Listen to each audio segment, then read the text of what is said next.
I'd once laughed at the idea of a Roblox game being scary, until one of them made me shut down my PC. At 2 a.m., something about the silence, the darkness, and the sudden audio spike just broke me. In this video, I am counting down the top 5 scariest Roblox games you shouldn't play at night in 2025. These games will shake even seasoned horror fans, and I have got the goosebumps to prove it. Number 5, Rainbow Friends. At first glance, Rainbow Friends might look like a lighthearted kids game. The colors are bright, the setting looks cartoonish, and the characters seem silly. But the moment you start playing, things feel wrong in the best way possible for a horror game. It is like a twisted version of a children's television show, except you are the one being hunted. The gameplay is pretty simple. You and a few others are dropped into a broken theme park setting, and your goal is to collect items across different nights. But it is not that easy. Each night introduces a new friend, and every one of them is designed to make you feel uneasy. Blue, the main mascot-like creature with drool running down his mouth and one huge googly eye, is the first you meet. He walks around like a clumsy giant, but his unpredictability and the heavy stomps make him terrifying. Then there's Green, tall and lanky with long arms that reach out like he knows exactly where you are even when he is blind. It gets inside your head. I still remember one moment that made me jump. I was crouched inside a box thinking I was safe, but Blue walked by, paused, and just stood there. No music, no movement, just silence. I could hear my own heartbeat over the speakers. That quiet tension is something Rainbow Friends does really well.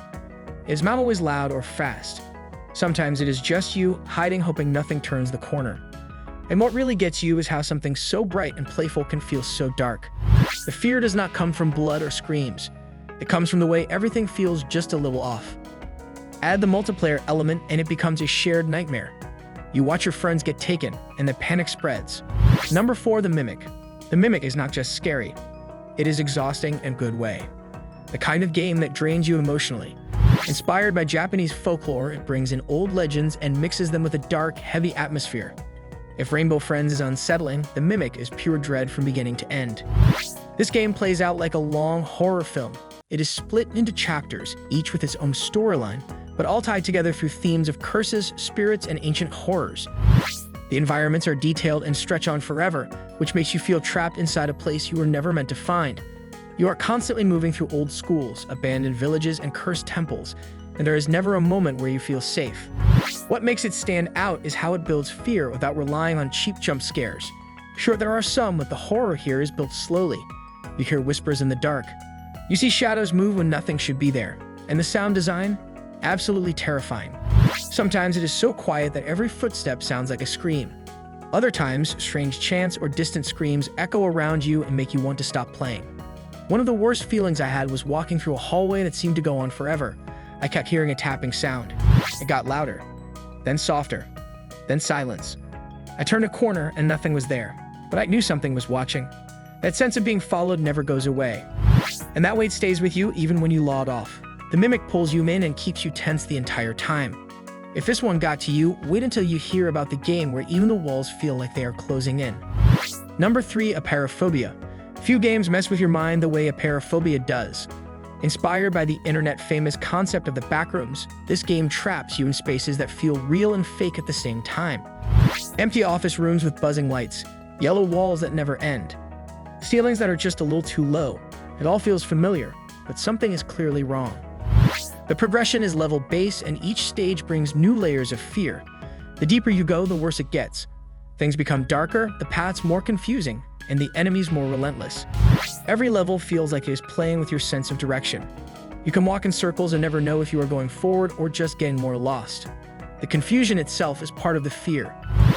One thing that makes this game terrifying is how it leans into psychological horror. It does not just try to scare you with monsters. It scares you by isolating you, by distorting the sounds around you, by making you doubt what you are seeing. The silence feels wrong, the lights flicker too often, and your own breathing starts to feel like a threat. It is not about what is in front of you. It is about what might be just around the corner. Then there are the creatures. Some crawl, some stalk, some chase. They do not look like typical monsters either. They are shaped in ways that do not make sense. I remember a level where you were running through flooded hallways and this twisted figure just glides towards you in total silence. I had to stop playing after that one. I remember pausing this game just to catch my breath, and I never do that. What makes Apeirophobia stand out is that it does not need to show you much. The fear grows from what you think is there, not just what you can see. If you get anxious in tight spaces or hate not knowing where you are going, this one will get under your skin fast. And still, the next two games on this list manage to top that feeling. If apeirophobia messes with your head, these next ones go straight for your nerves. Number 2, Evade. Evade is not slow and creepy. It is fast, loud, relentless. This game does not wait for you to get scared. It throws you right into panic mode and keeps you there. From the moment you load in, you are already being hunted. The enemies in Evade are called nextbots. Basically, they are flat images of faces. Some are memes, some are horrifying, and all of them move way too fast. It sounds simple, but when one of them is sprinting toward you through a narrow hallway with distorted music blasting behind it, your heart will pound like never before. What makes this game really work is the unpredictability. You never know when a nextbot is going to turn the corner. 1 second, it is quiet, the next you hear a sound cue that means something is about to wreck your day. It is not about hiding in one spot and waiting. You are always moving, always looking over your shoulder, and even then, it might not be enough. There is also a team aspect, which adds to the intensity. You can revive fallen players, but doing that puts you in danger. So you are constantly choosing between safety and saving someone else. I have been in situations where I ran back to help a teammate only to get jumped by 2 bots coming from opposite sides. The fear comes not just from the chase, but from knowing that one wrong move ruins everything. The game keeps you in this fast-paced loop: run, dodge, rescue, repeat. But even though it is quick, it never stops feeling scary. The way the bots move, the way the sound gets louder out of nowhere, the way you start to panic even before anything appears. It is pure adrenaline. Number 1, Doors. This is the game that set the standard for Roblox horror. Doors is in a league of its own. From the moment you drop into that dark elevator, you feel the weight of what is coming. You are not just playing through levels, you are surviving them. Each room you pass through brings something new.